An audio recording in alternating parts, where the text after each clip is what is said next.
რა მინდა, რა არის ჩემთვის მნიშვნელოვანი, როგორ მუშაობს ფული და როგორ შეიძლება დავაგროვოთ სიმდიდრე. გიფიქრიათ, რომ როცა ცოტა მეტი ფული მექნება, ამოვისურგებ.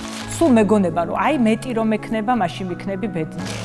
ფულით ბედნიერებას ვერ იყიდი. ფული ეშმაკისაა. ფული ფულთან მიდის. ქარის მოტანილს ქარივე წაიღებს.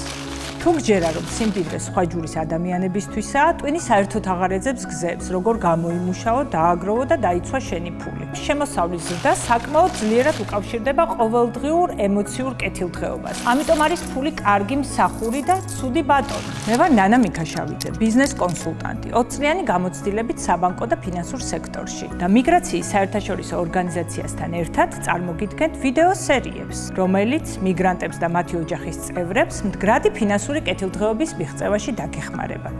გზა რეცეპტებს ვერ შეგპირდებით, მაგრამ ეტაპობრივად სიცხადეს შევიტანთ, როგორ შეიძლება მივაღწიოთ ფინანსურ სტაბილურობას და გამოვიდეთ ამ მარათონიდან, სადაც ფინიშის ხაზი სულ გშორდება.